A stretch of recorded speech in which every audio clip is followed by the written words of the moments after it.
Semangat pagi. Jadi pagi-pagi buta, ini baru jam 6 pagi. Saya memenuhi janjinya Gusti Ngurah Putri Ase. Ya.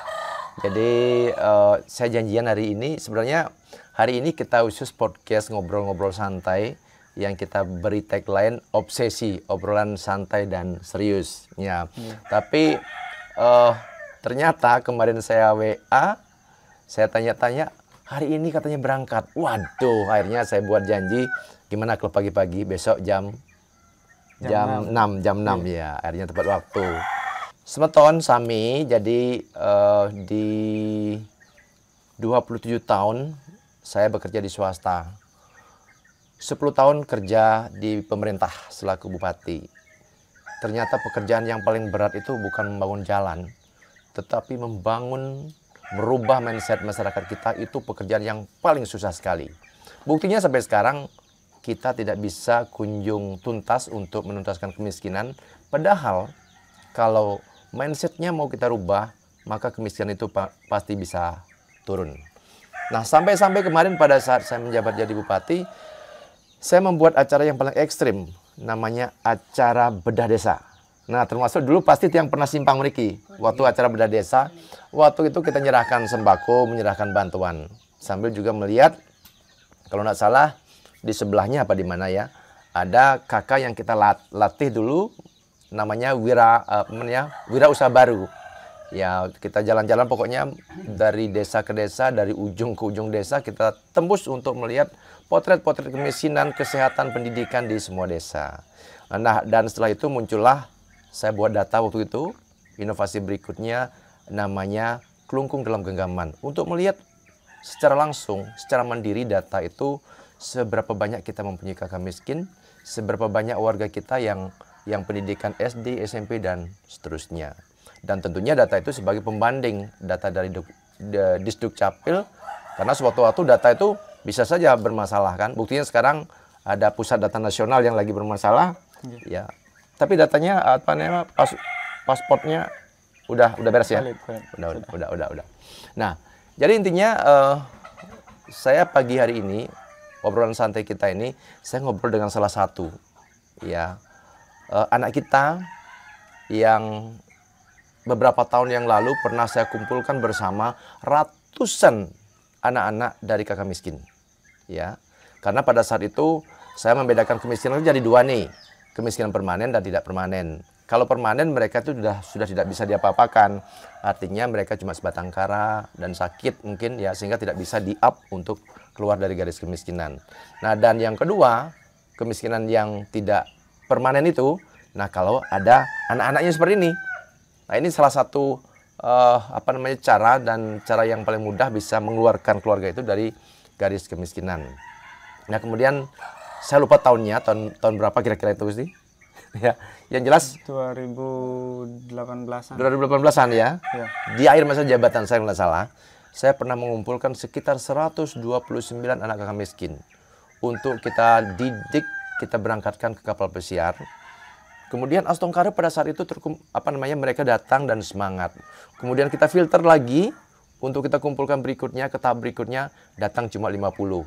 Dan yang serius masih 20 orang, termasuk Gusti Ngurah ini.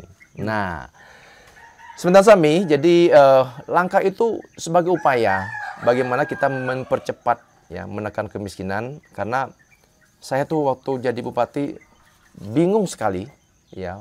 Kalau saya istilahkan bingung banget ya, melihat ini keluarga rupanya bisa dikeluarkan dari garis kemiskinan kalau kita serius menangani kemiskinan ini.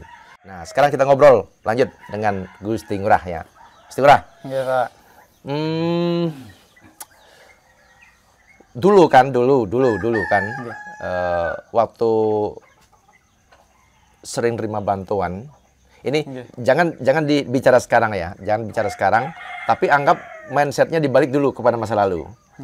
Nah, dulu waktu masih sekolah waktu itu kan, waktu terima bantuan, apa yang terpikir Gusti Ngurah waktu itu? Pada saat nikah, karena kondisi juga dia merasakan dua hal. Iya. Di satu sisi tiang merasa senang karena sudah dibantu untuk kelangsungan sekolah saya. Jujur di SMA, tiang sekolah di SMA Pariwisata Saraswati Kelungkung, hampir seluruh semester dari kelas 1 sampai kelas 3 itu biaya SPP tidak keluar sendiri. Itu hampir seluruh ditanggung dari KKS, bantuan KKS itu, kalau nggak salah. Nike, dan di satu sisi tiang merasa sedih, tiang merasa dilema karena dengan potensi yang sebenarnya kita bisa menanggung hidup kita sendiri, tetapi masih kebergantungan dengan pemerintah. Pemerintah, ya. Nike sejujurnya yang tiang rasakan. Dua hal yang Yang berbanding terbalik. Ya, situasinya. Ya, yang tiang rasakan. Tapi kalau saya lihat dengan Gusti Ngurah sekolah di pariwisata, sebenarnya itu sudah ada ancang-ancang ya. Berangkat ke pesiar. Kita ada ancang-ancang. Oke, mantap. Artinya bahwa mungkin Gusti Ngurah sudah berpikir saya tidak bisa selamanya terima bantuan kan. Tadi mindsetnya sudah berubah sesungguhnya. Dari 20 itu mungkin ya mindsetnya sudah berubah dari dirinya sendiri. Nah, yang lain nggak mau datang tuh mungkin mindsetnya yang paling susah kita rubah. Nah, kemudian pada saat posisi seperti itu, apa yang Gusti Ngurah rasakan dengan orang tua? Karena gini, apakah menyesali orang tua? Apakah berpikir bagaimana tentang situasi orang tua pada saat itu? Pada saat itu jujur yang juga karena teknologi sudah luas jangkauannya, yang juga maju dikit ini, memiliki alat komunikasi, banyak yang mendengar.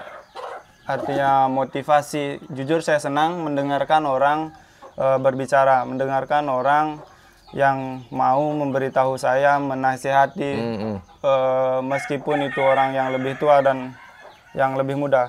Pandangan tiang, karena tiang pernah mendengar sebuah kutipan, janganlah menyesal Anda lahir miskin, karena itu bukan salah Anda. Betul. Tetapi menyesallah, malulah ketika Anda mati miskin. Mantap. Nike yang tiang jadikan patokan. Jujur tiang tidak menyalahkan orang tua, karena sudah takdir kita lahir sudah berdasarkan takdir, dan takdir itu bisa kita rubah. Kita yang merubah. Nasib itu kita yang merubah. Seperti ini Pak. Iya. Jadi artinya bahwa tidak ada niat orang tua untuk menyengsarakan anaknya. Tapi yang paling penting kita tidak boleh membiarkan situasi itu terus-menerus begitu sampai kita mati nantinya tetap juga akan menjadi orang miskin. Nah, kemudian berikutnya pada saat kan dikumpulkan itu. Ya, terbayang nggak bahwa suatu saat bahwa pemerintah ini berhasil nggak nanti akan melaksanakan inovasi berikan kayu bukan ikan ini, atau waktu itu masih ragu tentang situasi itu? Karena sebelumnya memang nggak ada. Karena Pak sendiri pikirkan itu dulu, melihat setelah bedah desa itu kok banyak sekali ya, susah, apakah benar? Nah, sehingga waktu itu Pak dengan serius mengkaji hal tersebut sampai keluarnya ada LO, legal opinion dari kejaksaan, karena aturan memang kan tidak boleh memberangkatkan orang ke pesiar kan. Walaupun pada akhirnya kita hanya bisa pendidikannya saja, berangkatnya tidak kan. Nah, terpikir ya waktu itu bahwa akan bisa berangkat.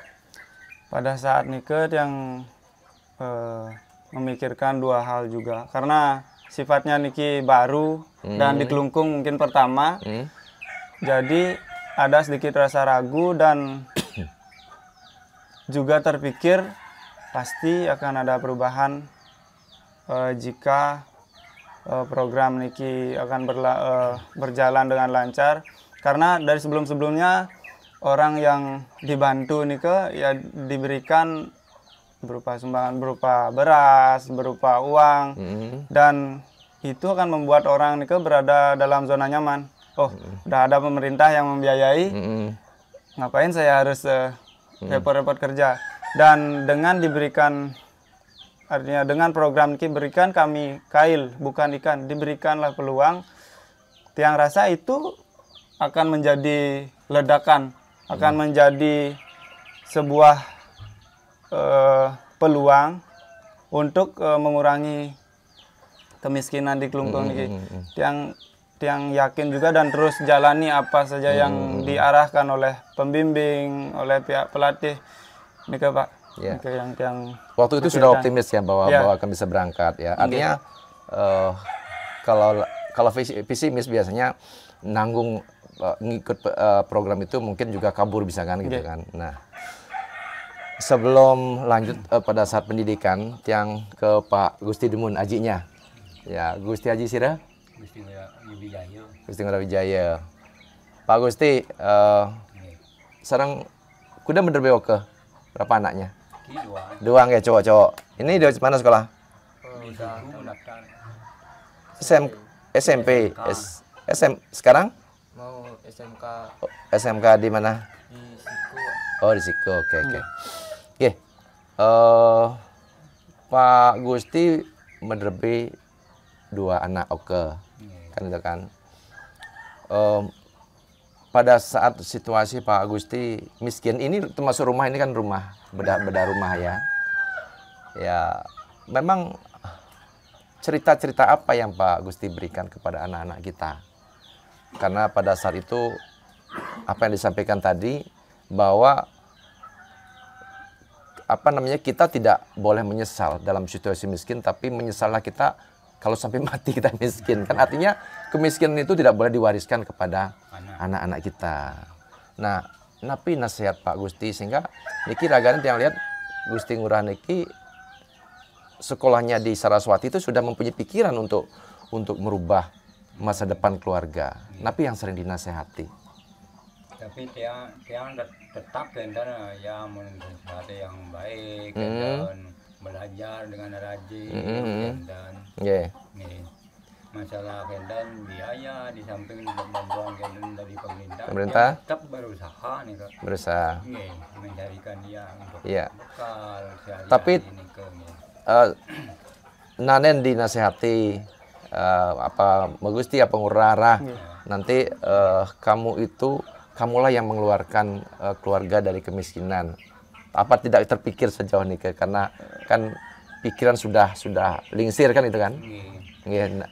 Jujur, terus tiang potong sedikit yang memang gencar nih artinya menasihati, memarahi tiang pada saat tiang ada kesalahan nih memang ibu tiang yang keras. Ibu yang keras ya. Aji ya sedikit santai. Kalau yang keras nih memang ibu ya. Ibu. Oh iya, ibu tamatan tapi Bu pendidikannya. Tidak.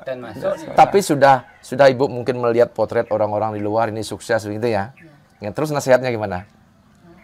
Penapi ya surah malepidan luar besar kayak yang masuk seleg ngerah karya keluar napi kije pangidang mantu aji emek kenten pangidang mantu adik jadi anak pintar kenten nggih niki Demun. Nah kemudian nih adik cita-citanya jadi apa?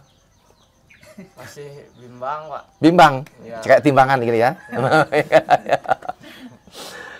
Mau ngikuti kakak nggak?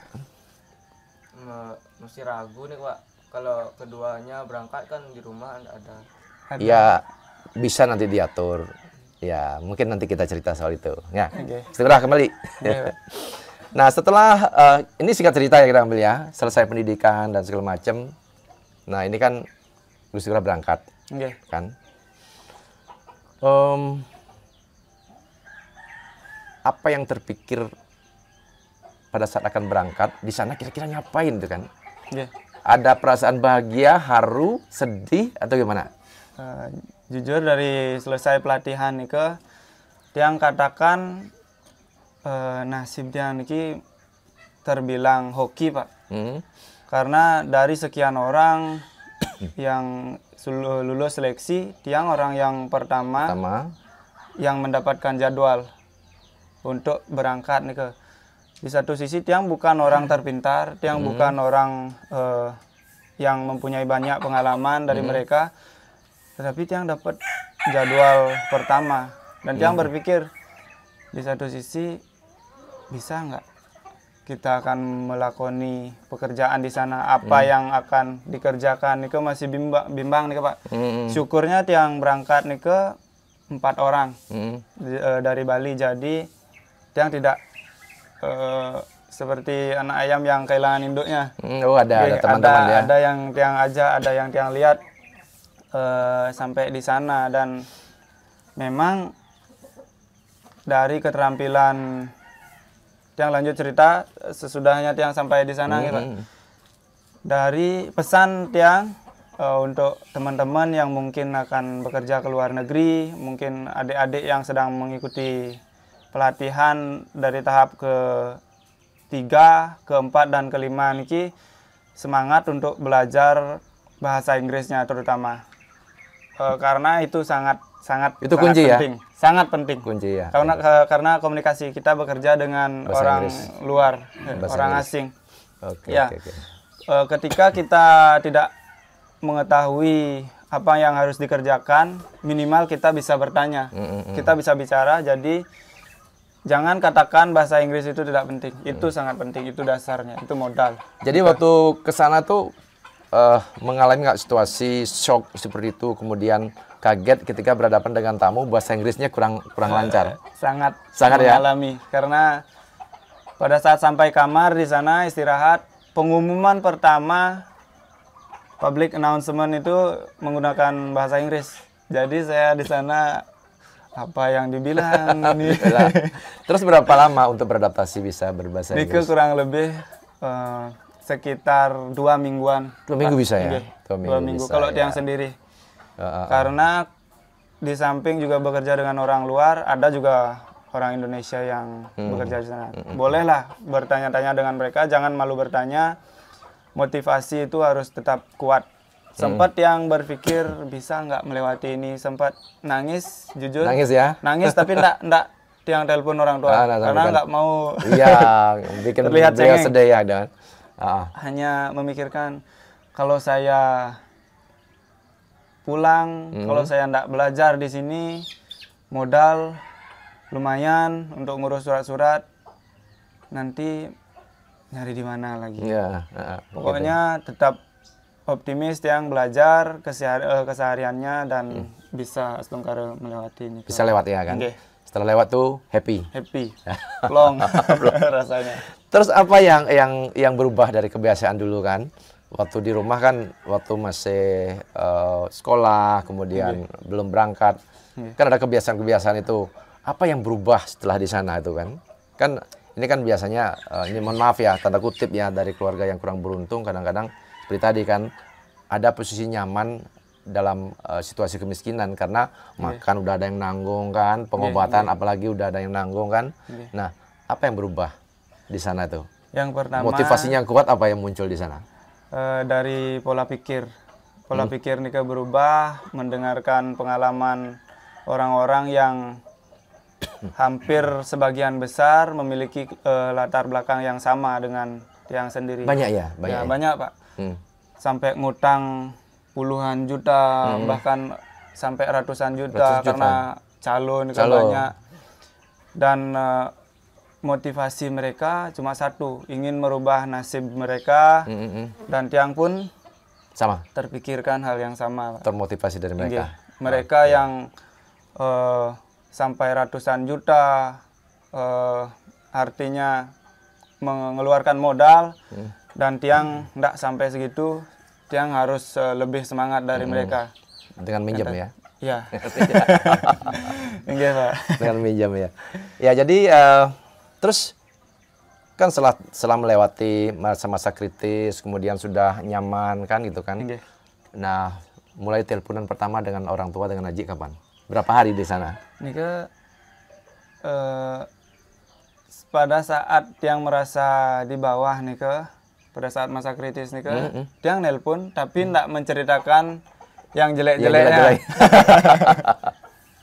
tetap tiang ceritakan karena tiang tahu ibu tiang, Aji tiang orangnya pemikir. Betul. Tiang enggak mau membuat mereka terbebani karena tiang merengek-rengek di sana kan, Pak. Iya. Jadi benar ya. Jadi terutama adik-adik saya ya, ketika kita ingin melewati masa-masa kritis dan ingin merubah situasi keluarga, memang kita sebagai anak ya tidak semuanya harus bisa diceritakan sama orang tua.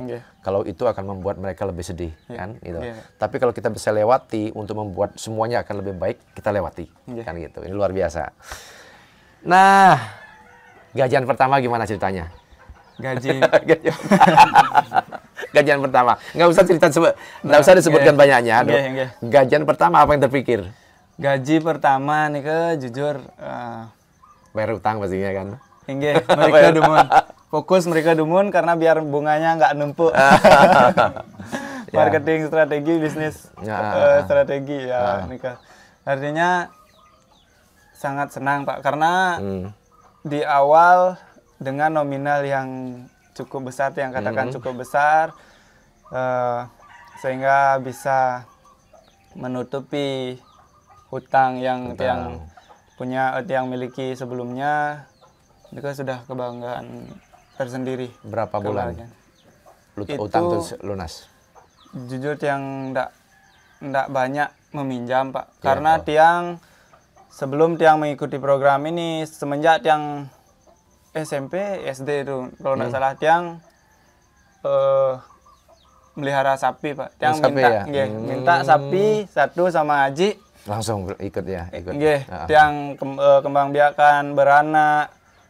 Kebetulan dari sana karena memang motivasi tiang dari kecil Ibu Haji mengatakan tiang ingat sekali raga hidup di Git-Gite, Kangwang, Jengahang raga. Nah, jengahnya itu yang paling penting. Nike yang penting Pak. Kalau Kangwangnya enggak penting ya. Jengahang raga. Makanya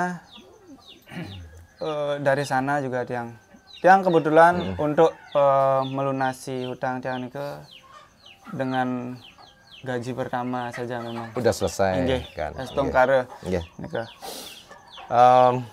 Itu kan sudah terima gaji dan terus berjalan kan itu kan. Ternyata happy kan. Nah, ini cerita setelah akan pulang. Nah, kan berapa bulan lamanya di sana? Kebetulan kontrak pertama tiang 8 bulan sebenarnya, tapi diperpanjang oleh atasan juga. Selama 10 bulan ya kada 10 bulan jadinya. Diperpanjang ya. Oke. Nah, terus akan pulang. Gimana perasaan akan pulang pada saat itu? Ya pasti senang Pak. Senang ya. Tapi kan tentunya senang bukan berarti terus mau di rumah kan? Senang dan karena sudah ketemu dengan banyak orang seperti keluarga. Ada juga perasaan sedih untuk pulang nih Pak. Dan pada saat pulang ya tentu tidak mau berlama-lama di rumah karena masih memerlukan asupan, suntikan dari ya. Artinya dari sana. Artinya gini, motivasi untuk keluar dari garis kemiskinan, motivasi untuk hidup lebih baik itu ya dengan bekerja. Kan dengan bekerja. Bukan berarti mau meninggalkan keluarga kan itu kan. Nah, setelah waktu itu yang jemput siapa di bandara? Kakak ya. Bersama keluarga ya gitu kan. Kemudian sambil rumah ketemu dengan orang tua. Mas Haji, saya pun napi perasaan waktu nikah ketemu dengan Okan nih. Banget. Pertama dari segi wajah gimana dulu? Jak demen saja. Tambah ganteng? Iya, tambah ganteng. Ganteng. Ibu gimana waktu nikah? Patuh ganteng. Nggih. Ya. Nggih. Nah, bersih kan gitu kan? Bersih. Nggih. Boleh rezeki. Terus waktu nikah perilakunya, sikapnya gimana? Semakin sopan atau semakin sopan ya? Niki memang wajahnya memang sopan sekali. Semakin dewasa deh. Makin dewasa ya gitu. Karena tiang masih ingat dulu waktu mendidik mereka Niki, yang Gusti paling ingat pasti cukur caper semua. Kemudian ada dana nggak untuk beli baju?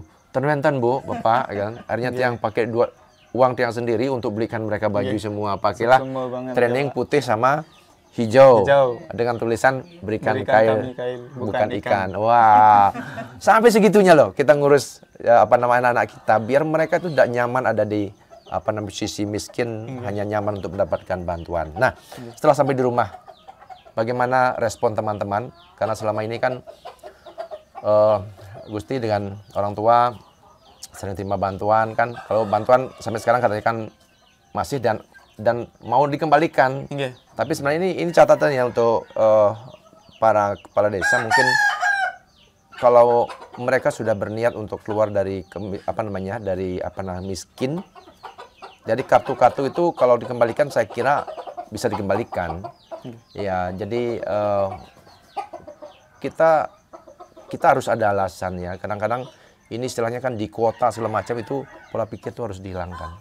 Ya mungkin nanti setelah saya dilantik mungkin saya bisa ngobrol-ngobrol bagaimana langkah-langkah berikutnya apabila kalau ada keluarga yang sudah mau berusaha dan sudah ada penghasilan itu bisa keluar secepatnya dari garis kemiskinan dengan berbagai fasilitas yang diberikan oleh pemerintah. Nah, setelah berapa lama di rumah kemarin?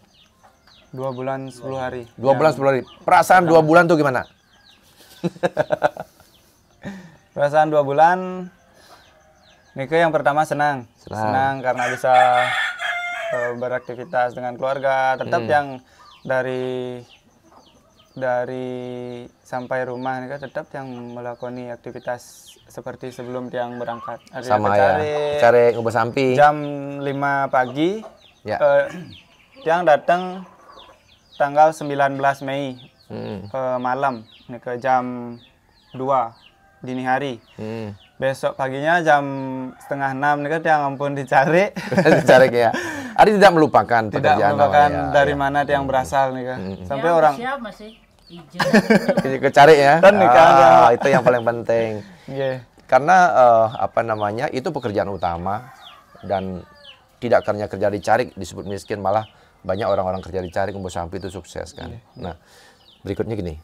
Waktu itu kan tiang yakin ini kan fasilitas keluarga miskin biasanya kan rumah seadanya, kemudian tempat ibadah seadanya. Apa yang terpikir pada saat itu setelah di rumah?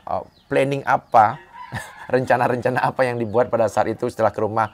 Pasti ngitung lah, ini sanggah harus begini, rumah harus begini. Terpikir nggak?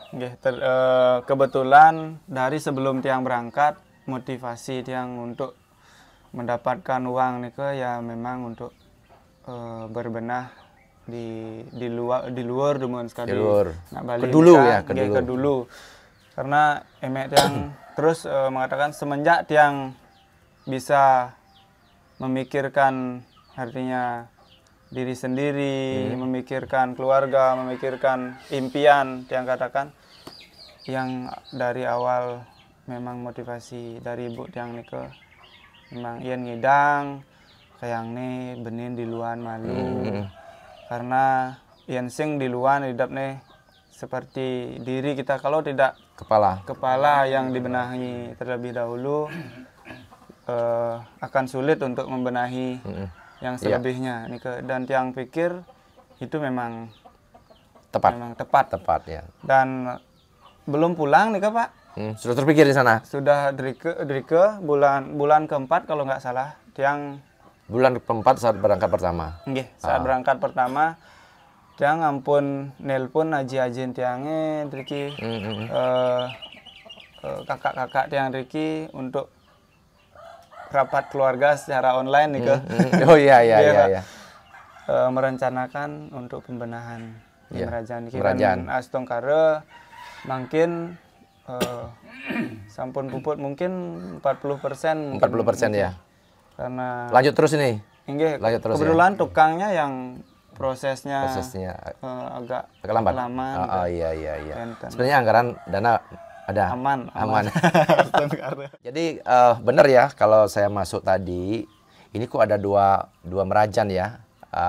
Kalau kita di seperti tiang nih di sanggah ya, tapi sanggah gede nih Merajaan ya. Nah Merajaan alit ya istilahnya. Ya. Ini kok dua ada ya. Ternyata ini memang yang satu itu adalah yang lama, yang satu yang baru kan. Nah, ini belum selesai. Itu yang penting dulu karena karena beliaulah doa-doa kita itu bisa terpenuhi, bisa kita sehat, pikiran kita lebih kuat. Nah, tentu harapan Pak ke depan Gusti bisa menjadi contoh bagi yang lainnya, dan tetaplah rendah hati, bukan rendah diri. Gitu kan. Dan berikan motivasi ke adik, ke teman-teman yang lain, sehingga program pemerintah Berikan Kail Bukan Ikan ini bukan pemerintahnya yang tidak mau melaksanakan, ya, tapi kadangkala kita nyari peserta agak susah. Nah, harapan saya juga ini bagi para desa, tolong disampaikan. Walaupun mungkin berangkatnya tidak dibiayai oleh pemerintah, tapi pendidikannya selama berapa bulan kemarin? Ini kurang lebih 6 bulan. 6 bulan. 6 bulan itu ditanggung oleh pemerintah. Dan pemerintah saya kira untuk menangani masalah ini, dibandingkan kita terus-terusan memberikan sembako, ya. Jadi lebih baik kalau bisa kita berangkatkan mereka 1 tahun sudah keluar dari garis kemiskinan, itu hal yang luar biasa. Luar biasa. Nah, gimana, umurnya berapa sekarang? Mungkin Oktober niki 23. 23, udah punya pacar pasti kan? Saya baca di profil WA-nya itu. Profil WA-nya. Sudah punya gebetan, tapi kerja dulu yang baik, yang bagus. Ya, apa namanya, biar nanti punya bekal dan merubah situasi keluarga ini biar bisa menjadi lebih baik. Dan tentunya lewat Gusti Ngurah dan teman-teman yang lain yang sudah berangkat, saya berharap bagi adik-adik kita yang berasal dari kakak miskin atau keluarga yang kurang beruntung, ayo ikuti langkah-langkah atau perjalanan yang dilakukan oleh Gusti Ngurah Putra Yasa ini, yang tentunya mempunyai keinginan, ya, untuk merubah mindsetnya agar bisa keluar dari garis kemiskinan. Kalau tidak sekarang, kapan lagi? Kalau tidak kita, siapa lagi?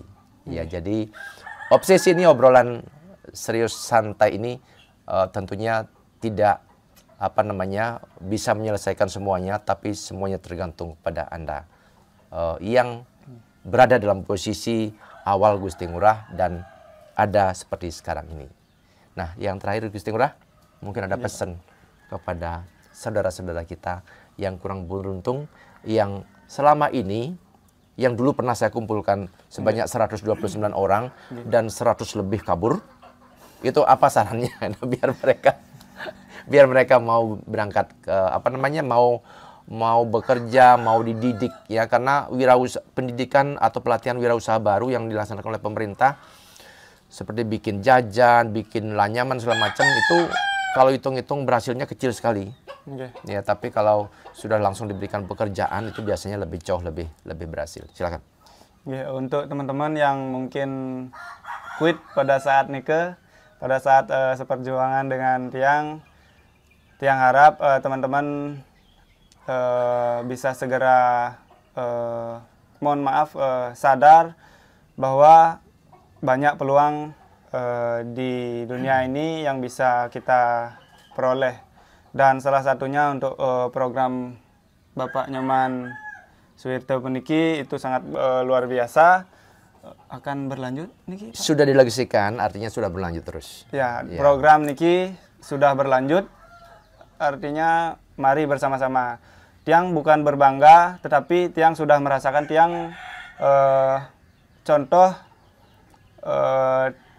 dari program niki sendiri. Jadi jangan lama-lama nyaman berada dalam situasi miskin, ya. Zona kemiskinan puniki. Kita harus bangkit, kita anak muda punya potensi. Ketika kita semangat, kita pasti bisa. Ya. Nika, Pak. Terima kasih. Yang berikutnya, ya, ini dia yang closing saya. Bagi adik-adik kita yang ingin mencari pekerjaan, sekarang kita mempunyai Nusa Penida sebagai unggulan pariwisata. Ini membutuhkan tenaga kerja banyak sekali. Pada saat saya pulang, saya tentunya memantau, melihat bahwa betapa banyaknya tenaga kerja dari luar daerah, dari luar Bali. Nah, tentunya ini karena kita tidak mampu menyiapkan sumber daya. Nah, oleh sebab itu tidak hanya berangkat ke pesiar, mungkin juga mau kerja di Nusa Penida. Itu nantinya saya berharap pemerintah Kabupaten Kelungkung dan mungkin juga nanti setelah di provinsi saya ikut urun rembuk, ya, agar itu bisa ditangani dengan baik sehingga tidak hanya bekerja atau berangkat kapal pesiar. Kan ada yang nggak berani ke kapal pesiar kan, kasihan anaknya kan, itu nggih. Bu Pak Gusti, Bu Gusti kan ada nggih. Ya, Ada yang begitu, sehingga ada pilihan untuk bekerja di pariwisata, termasuk di Denpasar, Badung, dan lain sebagainya. Demikian obrolan santai ini, mudah-mudahan bermanfaat bagi kita semua. Mohon maaf kalau ada yang kurang-kurang tadi. Ya, mudah-mudahan kita semua selalu termotivasi untuk hidup lebih baik, dan lebih baik. Terima kasih. Semangat pagi. Semangat pagi. Niki pelinggih-pelinggih yang renovasi belakangan niki pelinggih dewoyang, yang guru, niki wonten ngerurah agung, pun genten nika Mas Pait masih menunggu bunganya nika. Dan mohon maaf niki pohon sudah male nika pedalam nika. Matiang. Niki pelinggih mijilan, niki gedong kangin, ngenten niki gedong penyimpanannya, dan niki Taresri Rambut Sedana, dan niki gedong saren masih menunggu atasnya nika, dan niki taksu, dan yang paling besar nika pengaruman nika. Kita lihat yang lama ternyata masih, gitu kan? Karena belum selesai, jadi ngodalinnya masih di sini. Ya. Jadi ini kebetulan pekarangannya juga posisinya juga didorong ke dulu ya, ke dulu karena kemarin nggak di tengah-tengah kan. Tapi ini coba kita lihat nih situasinya. Ini piasannya ya dulu, ya. Nah, ini pelinggihnya juga kan. Nah makanya ke dulu ini setelah ke dulu kan, hulu itu harus diperbaiki lebih awal. Kan? Jadi inilah situasi awalnya. Gimana persiapan berangkat udah? Mana kopernya? Di dalam nih kak? Coba keluarkan dulu. Dados di unboxing nih ki. Udah usah dibuka. Udah. Jadi gini, Gusti, kemarin saya sempat belanja ke minimarket ya, selama minimarket. Saya lihat ada anak muda dari Budaga kalau nggak salah. Dia belanja banyak sekali gitu kan, berapa keranjang tuh. Tapi saya lupa ingat siapa nih adik ini ya. Pak Nyaman ya. Terus ke borong-borong, mau berangkat Pak, kan? Yang dibeli apa? Pasta gigi, sarimi, apa lagi ya? Kacang-kacangan kan? Sambal. Ya gitulah. Ini isinya sama juga ya. Jadi perbekalan ini kemarin kalau ditanya, kira-kira berapa lama perbekalan ini? Astungkara Pak, cukup satu berangkat gitu kan. Jadi ya bagi terutama yang tidak expired kan. Sabun itu semua dibeli ya. Gitu. Ini sama isinya itu ya. Patah Pak. Mau lihat isinya? Coba lihat. Kalau kita beli di sana mahal ya. Kak. Mahal jadi hampir gaji kita bisa habis untuk nike mantan. Iya. Katakanlah sarimi di sini harganya Rp3.000, di sana bisa Rp30.000 Pak. 30. Oh ini kan. Ini bekalnya abon tuh kan. Wah. Ini semua ini sampai keren tuh kan. Nah, ini kalau adik-adik kita yang paham tentang bisnis, paham tentang efisiensi, ngirit ya. Pasti begini caranya. Tapi kalau di sana juga ada kan gitu kan. Ya lain lah gitu. Lebih sedikit bajunya isinya ya. Sedikit. Lebih banyak makannya. Mantap. Ya tentunya berdoa sudah tadi semua. Oke, ditutup silakan. Ya, oke. Senang saya dengarnya ini kan. Kalau banyak anak-anak muda yang anak-anak kita dari keluarga miskin yang mau seperti ini. Ya, saya kan bedakan jadi dua nih, yang permanen tidak permanen. Nah, terutama yang tidak permanen ini kan punya anak-anak kan, punya saudara yang bisa dikeluarkan, mau bekerja sajalah. Kerjaan tidak kurang sekarang ya. Tidak kurang kerja kalau kita mau kerja kan. Yang masalahnya nggak mau kerja itu, yang nyaman tadi kan. Yang masih nyaman. Ya saya dulu kan ingat dulu waktu jadi bupati, masuk ke rumah yang nerima bantuannya pengantin baru yang masih muda-muda banget kan. Iya sebenarnya kalau mereka mau kerja tidak kurang kerjaan gitu kan. Iya istilahnya sengguangan gair ya. Ya asal mau kerja, ingat ya. Saya mau antar nih, saya mau lepas sebentar. Mau berangkat ya pesawat jam 10 ya. Jadi kebetulan pada hari ini Gusti Ngurah akan berangkat lagi. Mau ke Jakarta dulu kan, habis itu baru ke Turki kan. Jadi saya ucapkan selamat jalan, tetap jaga semangat, jaga kesehatan dan ingat di sana pesan Pak ya bahwa hidup ini perlu perjuangan dan jangan pernah berubah ketika menghasilkan uang banyak. Tetaplah rendah hati dan pikirkan ada posisi seperti ini yang tidak boleh nanti akan terjadi lagi. Hidup ini harus lebih baik. Ada adik-adik, ada Haji, itu pikirkan semua dan ingat berdoa selalu. Oke, selamat jalan ya. Terima kasih. Oke. Iya, Pak. Terima kasih, Pak. Iya. Ayo. Nah, ingat ya. Jadi pebisnis.